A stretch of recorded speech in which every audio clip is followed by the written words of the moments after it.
The corporation's bulldozers arrived, but they didn't expect my great-grandmother's will. The rumble of distant engines was a sound Daniel had grown to dread. It started as a faint tremor in the earth, a vibration that seemed to shake the very roots of the ancient oak tree that stood sentinel at the edge of his property. Now the rumble had grown into a monstrous roar, a metallic beast devouring the familiar sounds of birdsong and the gentle rustle of leaves. He stood on his porch, a place worn smooth by generations of bare feet and happy children, and watched as the first of them, a colossal yellow bulldozer, crawled into view. Its metal teeth glinted menacingly in the afternoon sun, a promise of destruction that sent a cold shiver down his spine. Behind it, a line of sleek black vehicles like predatory insects followed, each one carrying a stern-faced individual in a sharp suit. They were the vanguard of the corporation, a faceless entity that had suddenly, and with chilling efficiency, decided his life's home, his ancestral land, was theirs for the taking. Daniel's stomach twisted. He'd received the letter, of course.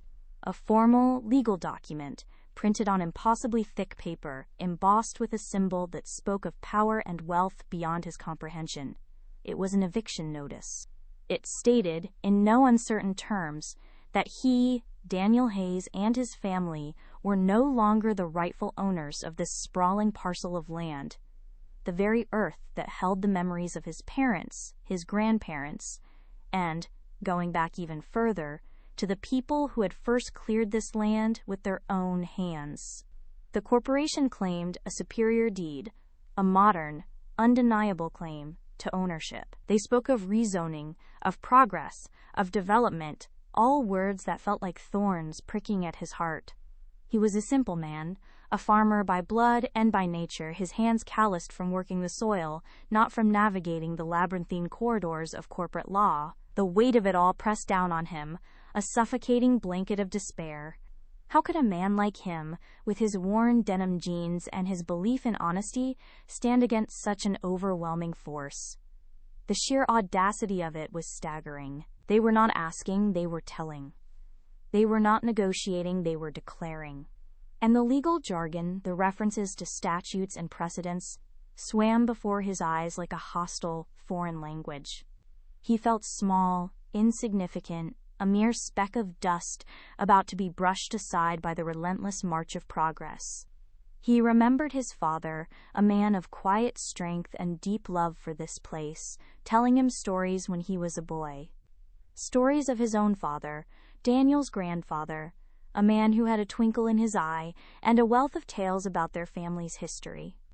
His grandfather had often spoken of the strong foundations of their lineage, of how this land had been cherished and protected for generations. He'd mentioned something about a will, an old document, a testament to their deep connection to this very soil. At the time, Daniel had dismissed it as nostalgic ramblings, the kind of stories old men tell. But now, as the thunderous roar of the machines grew closer, those words echoed in his mind, a faint flickering beacon of hope in the encroaching darkness. Could there be something more? Something that could counter this modern, impersonal claim? He ran a hand over the rough wood of his porch railing, the same railing his grandfather had leaned on, his father too. The scent of pine and damp earth, the comforting perfume of home, filled his lungs. He refused to let them take this. He simply refused. This wasn't just land, it was his heritage, his identity, the very bedrock of his existence. And if there was even a sliver of a chance, a forgotten piece of paper, a whisper of a legal loophole, he would find it. He had to. So if you're feeling the pull of a story about fighting for what's rightfully yours, about the strength of family and the power of the past, then hit that subscribe button. Give this video a like, share it with anyone who believes in holding on to their roots, and leave a comment below with your own stories of perseverance. We're just getting started. The approaching vehicles were now a deafening cacophony, their engines a guttural growl that promised to swallow everything familiar. Daniel watched, his heart pounding a frantic rhythm against his ribs. A man, impeccably dressed in a dark suit, stepped out of the lead black car. He held a folder, and his expression was one of polite, yet unwavering, authority. He walked towards Daniel, his polished shoes crunching on the gravel path. Daniel braced himself, a wave of helplessness washing over him. This was it. The moment of truth, or rather, the moment of defeat.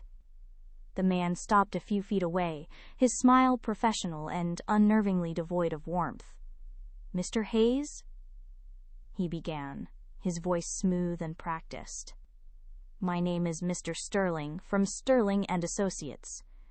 We represent the corporation." He gestured towards the approaching machines. "As you've been informed, we have acquired ownership of this property. We're here to facilitate a smooth transition." Daniel clenched his fists. "Acquired ownership? This land has been in my family for over 100 years. My great-grandmother bought it with her own hard-earned money." Mr. Sterling's smile didn't waver, but a subtle glint in his eyes suggested a hint of impatience. "Yes, well, times change, Mr. Hayes. We have all the necessary documentation. A clear deed, registered with the county, showing our undisputed ownership. It's all quite modern and legally sound." He opened the folder, revealing crisp, official-looking papers. "According to our records, your claim, while sentimental, is no longer valid."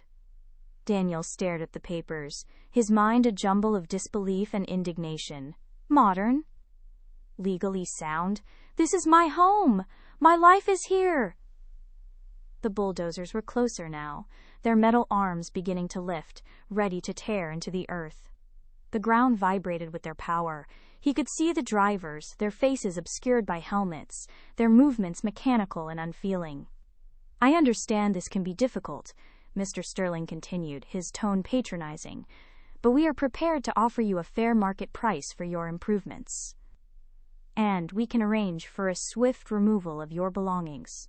He paused, then added, "However, if you resist, legal proceedings will be initiated, and that can become a much more unpleasant and costly affair for you, Mr. Hayes. We prefer to avoid that, of course." Daniel's breath hitched. Legal proceedings. He pictured himself drowning in paperwork, fighting against lawyers who dealt with these kinds of battles every day. He was no match for them. The sheer power imbalance was crushing. He felt a tremor of fear, a primal urge to flee, to disappear. But then, another memory surfaced, a whisper from his grandfather's tales. The will. His great-grandmother's will. A document that predated all of this, a testament to her love for this land and her desire for it to remain with her bloodline. "You talk about deeds and documents," Daniel said, his voice shaking slightly, but a spark of defiance igniting within him. "But what about a will? A handwritten will. From my great-grandmother. That's the original claim, isn't it? The one that set everything in motion." Mr. Sterling's polite smile faltered for a fraction of a second, a subtle tightening around his eyes. "A handwritten will? Mr. Hayes, with all due respect, such documents are rarely legally binding in the face of modern, registered deeds. They're often vague, prone to misinterpretation, and easily challenged." He tapped the folder. "This," he said, holding up the official papers, "is what carries weight today." Daniel ignored the dismissal. He saw a flicker of unease in Sterling's demeanor, a subtle shift that told him he'd struck a nerve. "My grandfather used to tell me stories." Daniel pressed on, his voice gaining strength. "Stories of her love for this land. He said she made sure it would always be passed down to her direct descendants." He mentioned a will, an original, handwritten will. Sterling sighed, a theatrical display of exasperation. "Mr. Hayes, I assure you, if such a document existed and was legally valid, it would have been presented and recognized by the county records long ago. The property is clearly registered under the corporation's name. We have conducted thorough due diligence." He turned to one of his associates. "Perhaps we should proceed with the initial site assessment. We don't have all day." Daniel watched them, his mind racing. He felt a desperate need to protect his home, to protect his family's legacy. Sterling's subtle reaction confirmed his suspicion. This wasn't just about modern deeds. It was about control, about power, and perhaps about a deliberate oversight, or worse, a deception. He remembered his grandfather's words more clearly now. He'd spoken of a special place where his own mother, Daniel's great-grandmother, kept her most precious things. A place hidden, a secret. He pictured his grandfather's weathered hands, his kind eyes, as he described the meticulous way she cared for her sewing and her mending. He'd even mimicked her movements, her gentle hum as she worked. A hidden compartment, his grandfather had said, a smile playing on his lips. She always said, "Some things are too precious to be left where everyone can see them." Quote. The bulldozers were now mere yards away from the old stone wall that marked the boundary of their property. The air thrummed with their mechanical menace. Daniel felt a knot of despair tighten in his chest, but beneath it, a flicker of something else. Determination. He looked at Mr. Sterling, at the corporate men who had descended upon his world like locusts, and a fierce resolve hardened his gaze. He wouldn't give up. He couldn't. He thought of his great-grandmother, a woman he'd never met, but whose spirit seemed to whisper to him from the very earth beneath his feet. He thought of his grandfather, his father, all the hands that had toiled and loved this land. He had to find that will. It was the only hope he had. He turned, leaving Mr. Sterling to issue further instructions, and walked back towards his house, his mind already racing towards the dusty, forgotten corners of his ancestral home. The attic. The attic was where his grandfather had kept so many of his treasured belongings, boxes and boxes of history, of memories, of the past. It was time to go digging.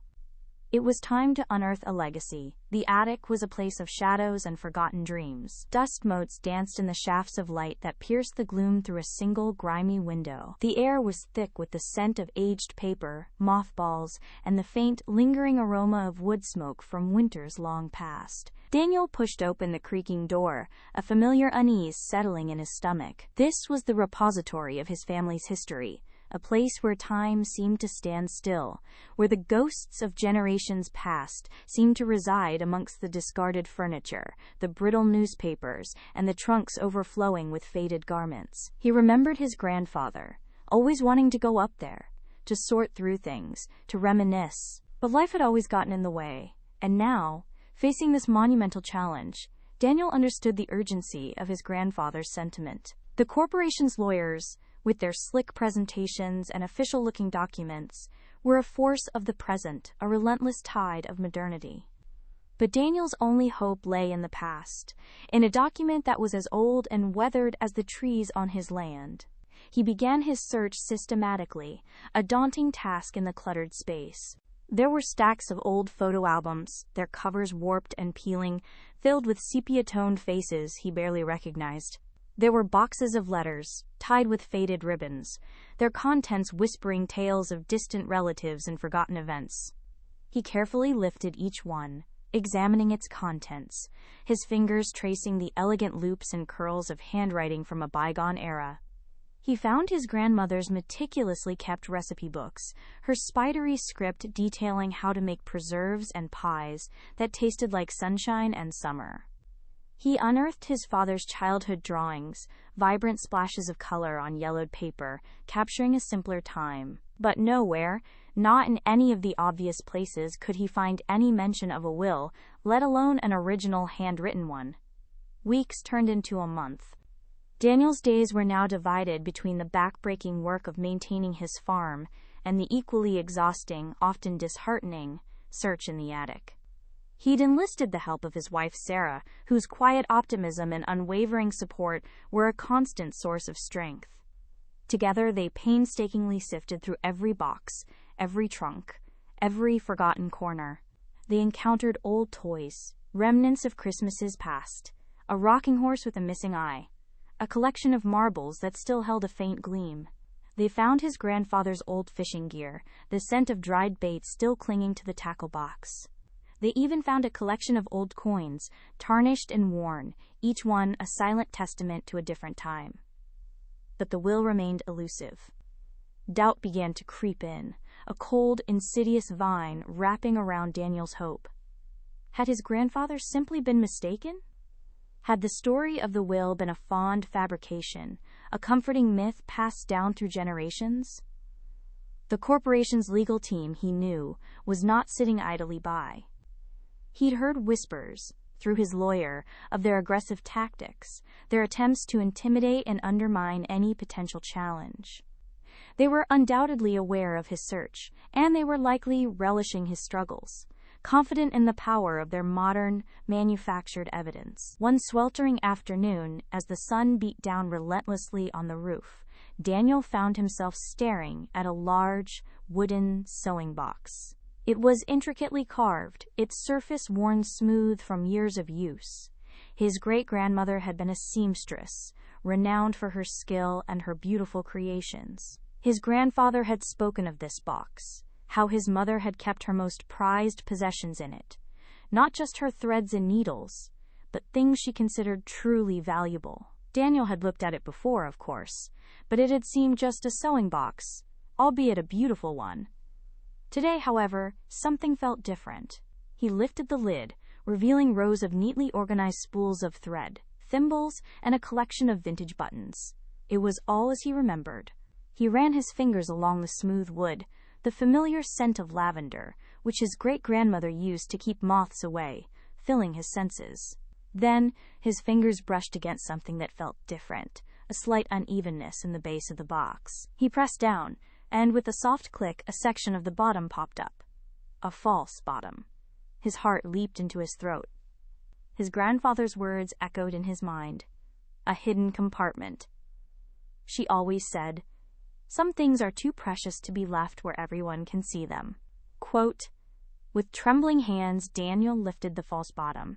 Beneath it, nestled in a bed of faded velvet, lay a single, brittle yellow document. It was folded several times, its edges delicate and fragile. He carefully unfolded it, his breath catching in his throat. The handwriting was elegant, flowing, unmistakably feminine. It was his great-grandmother's. It was a will. The ink was faded, but still legible. The language, though old-fashioned, was clear and direct. It spoke of her deep love for the land, her desire for it to remain a sanctuary, a place of peace and sustenance for her family, passed down through generations to her direct bloodline and to their direct bloodline. There were specific instructions, detailed provisions that left no room for ambiguity. It was exactly as his grandfather had described, a testament to her foresight and her enduring love. A wave of profound emotion washed over Daniel. Tears welled in his eyes, blurring the faded ink for a moment. This wasn't just a piece of paper. It was a lifeline, a shield, a legacy. It was proof. Proof that his claim, his family's claim, was not merely sentimental, but deeply rooted in the very fabric of law and intention, dating back to the original owner. He clutched the fragile document to his chest, a surge of renewed hope and fierce determination coursing through him. The corporation's bulldozers might be a threat of the present, but this was the unshakable foundation of his past, and now, his future. He knew this was just the beginning of a battle, but for the first time in weeks, he felt he had a real fighting chance. Daniel carefully placed the brittle will back into its velvet nest, then secured the false bottom of the sewing box. He felt a profound sense of reverence as he did so, as if he were handling something sacred. He knew that finding the will was only the first step, a crucial one, but the real battle was yet to come. He needed to get it authenticated, to prove its legitimacy in the eyes of the law, and that, he suspected, would be a monumental task. The corporation, with its vast resources and powerful legal team, would undoubtedly try to dismiss it, to discredit it, to bury it under a mountain of their own manufactured paperwork. He carefully carried the sewing box downstairs, his movements precise and deliberate. He felt a newfound weight of responsibility, a solemn duty to protect this tangible piece of his family's history. He knew just the person to help him. He called his lawyer, Mr. Henderson, a man he'd known and trusted for years. Mr. Henderson wasn't a high-powered corporate lawyer. He was a local attorney who believed in fairness and justice, a man who understood the heart of their community and the value of its heritage. When Daniel arrived at Mr. Henderson's office, the will carefully preserved in a protective folder, the lawyer's initial demeanor of professional calm gave way to a look of astonished awe as Daniel carefully laid out the fragile document. Mr. Henderson, a man who had seen his fair share of legal disputes, handled the will with the utmost care, his brow furrowed in concentration as he examined the faded ink and the archaic script. "Daniel," he said, his voice hushed, This is remarkable, truly remarkable. The handwriting, the paper, the style of the language, it all points to the era of your great-grandmother. If we can authenticate this, if we can prove it's genuine, it could indeed change everything."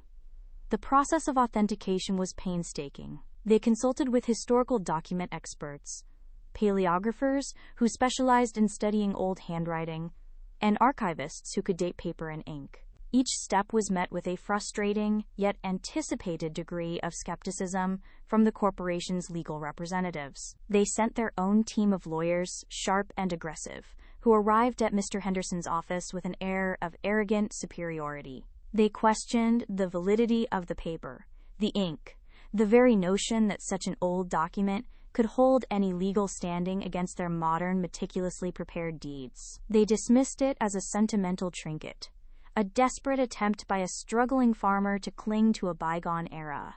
"This is preposterous."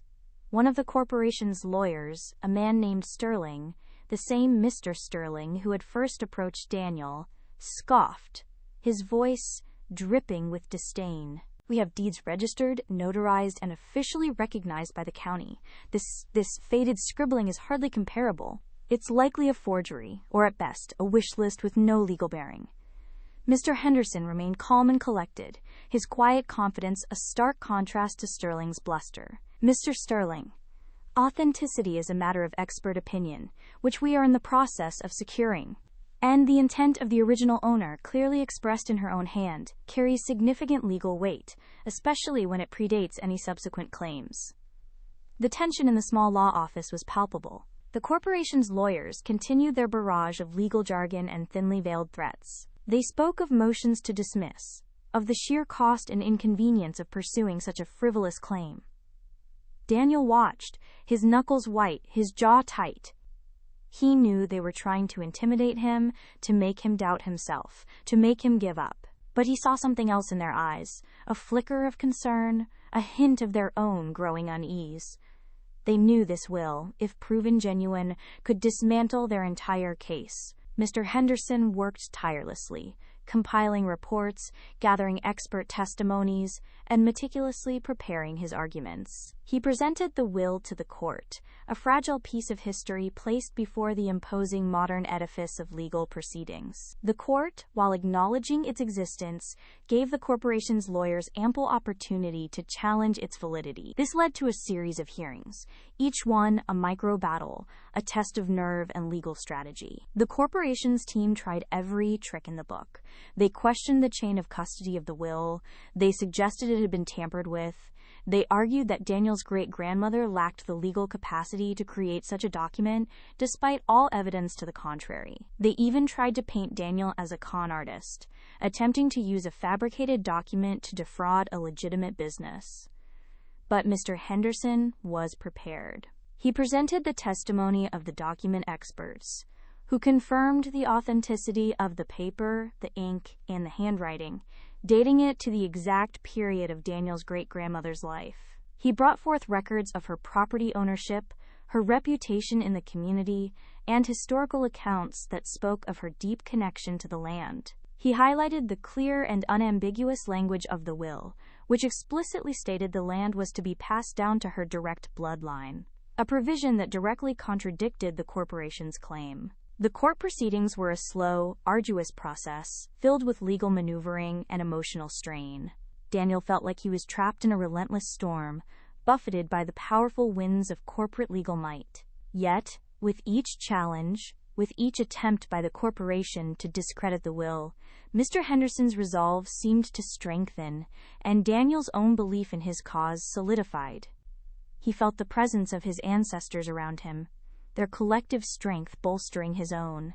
He pictured his great-grandmother, her spirit reaching out through the faded ink, defending her legacy. He imagined his grandfather, his eyes twinkling, knowing that his stories had led to this pivotal moment.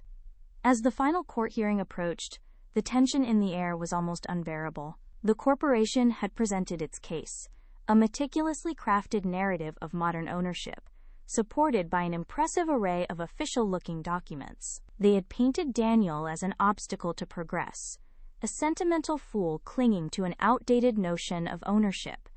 Now, it was Daniel's turn. Mr. Henderson stood before the judge, a man with a reputation for fairness and a deep respect for historical precedent. The courtroom was packed, filled with curious townspeople, members of the corporation, and their legal team, their faces a mixture of anticipation and smug certainty. Mr. Henderson, with a quiet dignity that commanded attention, began to speak. He didn't resort to theatrics, but his words carried immense power. He spoke of lineage, of legacy, of the fundamental human need to connect with one's roots. He spoke of the trust placed in original intentions, of how the law, at its core, should honor the wishes of those who came before. He then reached into his briefcase, and with a deliberate slowness that amplified the suspense, he withdrew a simple, protective folder. "Your Honor," Mr. Henderson began, his voice steady and clear, "we are not here to challenge the existence of subsequent deeds. We are here to present the foundational document, the original intent, the heart of the ownership of this land. We are here to present the last will and testament of Eliza May Hayes, dated October 14, 1918. He carefully extracted the brittle, yellow document from its protective casing. The courtroom fell silent, all eyes fixed on the faded ink, the delicate paper. It was a stark contrast to the glossy, printed documents the corporation had presented. It was a piece of history, raw and authentic, speaking directly from the past. The sheer contrast was dramatic, a visual representation of the clash between old and new, between deeply rooted tradition and soulless corporate ambition. Mr. Henderson laid the will out on the witness stand, its fragility a testament to its age and its survival. The corporation's lawyers exchanged uneasy glances. Sterling, who had been smirking moments before, now wore a mask of professional neutrality, but his eyes betrayed a flicker of apprehension. Mr. Henderson proceeded to meticulously explain the findings of the document experts, confirming the authenticity of the will beyond a shadow of a doubt. He then read aloud the most crucial passages, his voice resonating with conviction. "To my beloved land, the very soil that has sustained our family, I leave it to be held in trust by my direct bloodline, to be passed from parent to child, from generation to generation, in perpetuity. It is not to be sold, nor bartered, nor given away, but to be cherished, nurtured, and preserved as a sacred inheritance. Any deed or claim that seeks to violate this sacred trust shall be deemed null and void, a betrayal of my final wishes." He then presented a series of historical records, property transfers, and family trees that clearly established Daniel as the direct blood descendant of Eliza May Hayes. He highlighted how the corporation's subsequent deeds, while modern and officially stamped, were essentially transfers of a title that was already legally bound by the provisions of the original will. The judge listened intently, his expression unreadable. He examined the will, he considered the expert testimonies, and he weighed the arguments presented by both sides. The silence in the courtroom stretched, thick with anticipation. The corporation's lawyers, for the first time, appeared to be on the defensive, their usual confidence wavering. They tried to interject, to challenge the interpretation of the language, but Mr. Henderson, with precision and clarity, countered every point. Finally, after what felt like an eternity, the judge cleared his throat. The entire courtroom held its breath. "The court has reviewed all presented evidence," the judge began, his voice carrying a weight of authority. "While the corporation's deeds are indeed modern and officially registered, they represent subsequent transfers of ownership. The primary and foundational claim to this land rests with the last will and testament of Eliza May Hayes, dated October 14, 1918. He paused, allowing the weight of his words to settle. Daniel's heart hammered in his chest, his hands clasped so tightly his knuckles were white. The authenticity of this will has been established by expert testimony. Its language is clear and unambiguous. It explicitly states the intention for the land to remain with the direct bloodline of Eliza May Hayes. Therefore, the judge declared, his gaze sweeping over the courtroom, his voice firm and decisive, this court rules that the original handwritten will of Eliza May Hayes supersedes all subsequent claims. The eviction notice against Mr. Daniel Hayes is hereby rescinded. The land belongs to Mr. Hayes, as per the clear and undeniable wishes of his great-grandmother. A collective gasp rippled through the courtroom, followed by a stunned silence. The corporation's legal team sat frozen, their faces pale. Sterling's jaw had tightened, his professional composure shattered. Mr. Henderson, a faint smile of relief and vindication on his face, placed a hand on Daniel's shoulder. Daniel felt a wave of emotion so powerful it nearly brought him to his knees. He had done it.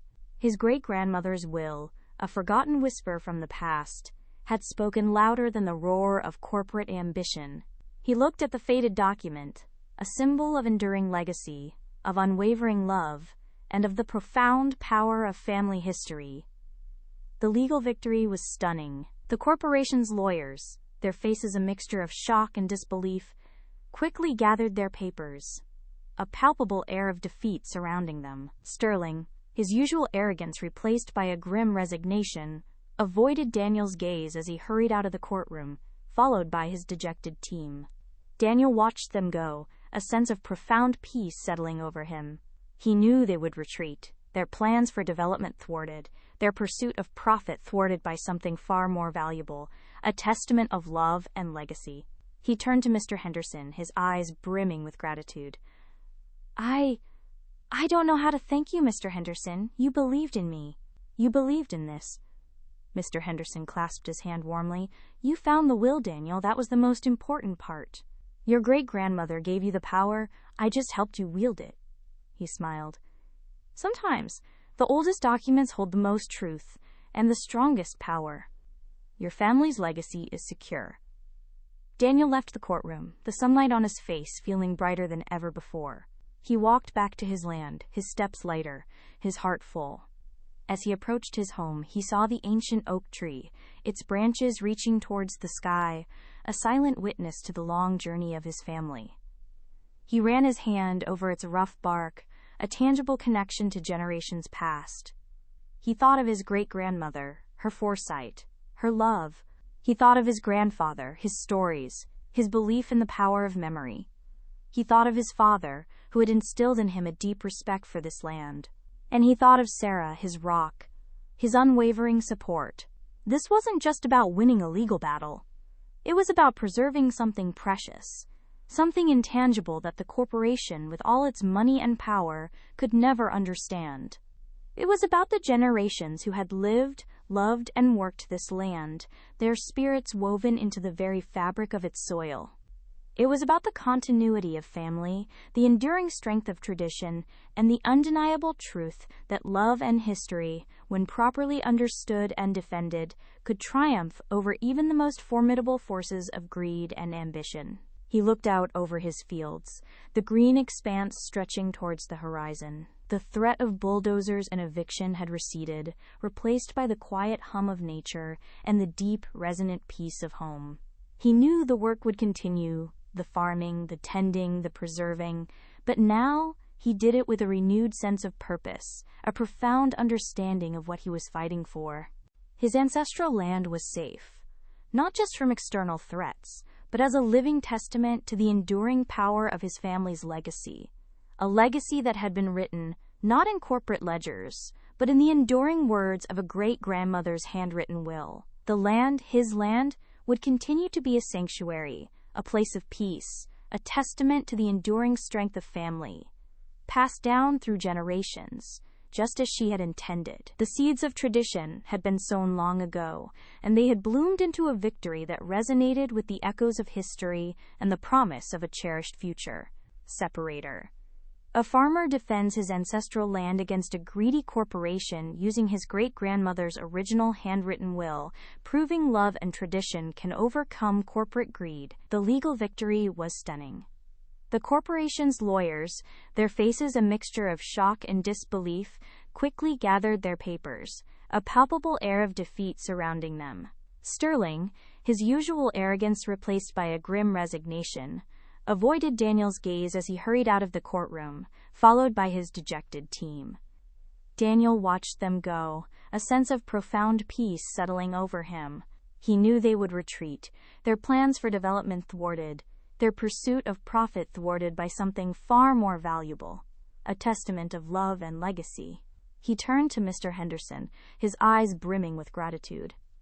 I don't know how to thank you, Mr. Henderson. You believed in me. You believed in this. Mr. Henderson clasped his hand warmly. You found the will, Daniel. That was the most important part. Your great-grandmother gave you the power. I just helped you wield it.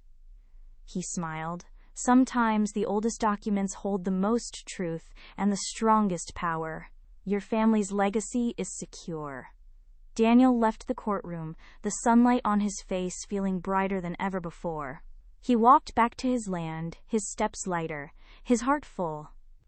As he approached his home, he saw the ancient oak tree, its branches reaching towards the sky, a silent witness to the long journey of his family. He ran his hand over its rough bark, a tangible connection to generations past. He thought of his great-grandmother, her foresight, her love. He thought of his grandfather, his stories, his belief in the power of memory. He thought of his father, who had instilled in him a deep respect for this land. And he thought of Sarah, his rock, his unwavering support. This wasn't just about winning a legal battle. It was about preserving something precious, something intangible that the corporation, with all its money and power, could never understand. It was about the generations who had lived, loved, and worked this land, their spirits woven into the very fabric of its soil. It was about the continuity of family, the enduring strength of tradition, and the undeniable truth that love and history, when properly understood and defended, could triumph over even the most formidable forces of greed and ambition. He looked out over his fields, the green expanse stretching towards the horizon. The threat of bulldozers and eviction had receded, replaced by the quiet hum of nature and the deep, resonant peace of home. He knew the work would continue, the farming, the tending, the preserving, but now he did it with a renewed sense of purpose, a profound understanding of what he was fighting for.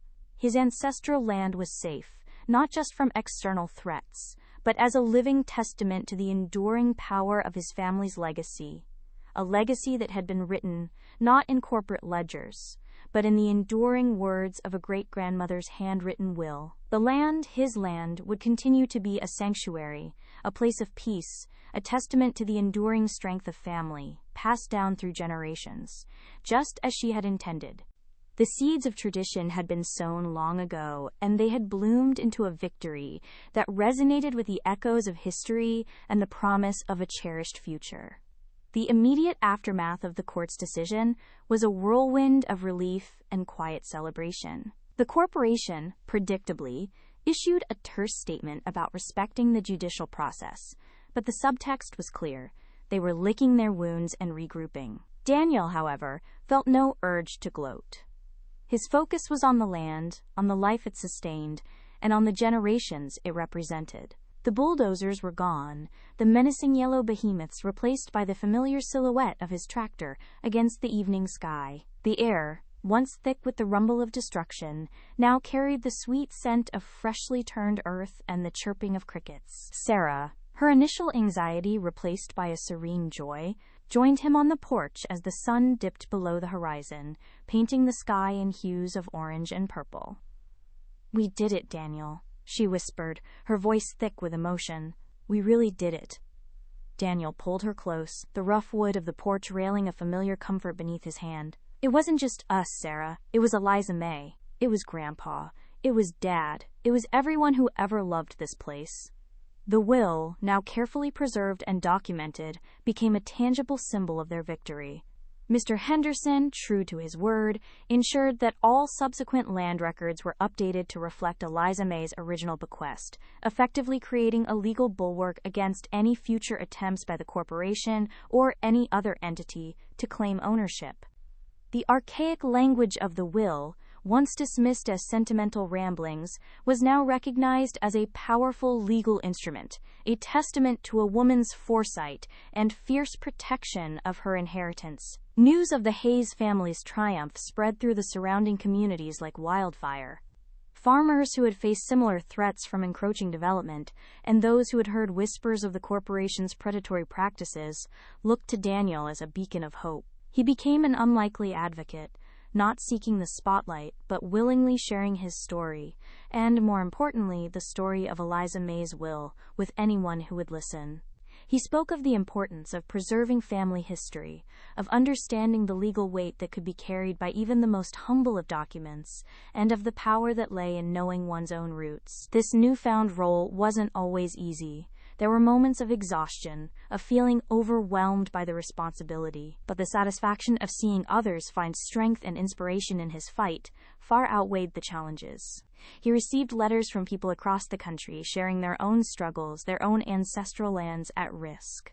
He, in turn, offered what advice and support he could, often referring them to Mr. Henderson, who, with Daniel's success as a precedent, found himself increasingly sought after for his expertise in historical land rights and familial bequests.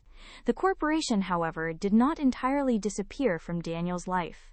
Though they had been forced to concede defeat on his land, their presence still loomed. They continued their development plans in other areas, their bulldozers rumbling in distant valleys. Daniel remained vigilant, a quiet guardian of his own piece of the world, aware that the forces he had battled were not truly vanquished, only temporarily repelled. One crisp autumn afternoon, as Daniel was mending a section of fence near the edge of his property, a sleek black car pulled up the long gravel drive. Daniel's heart gave a familiar, though less fearful, lurch. It was Sterling, the lawyer from Sterling and Associates, the same man who had first confronted him with the eviction notice.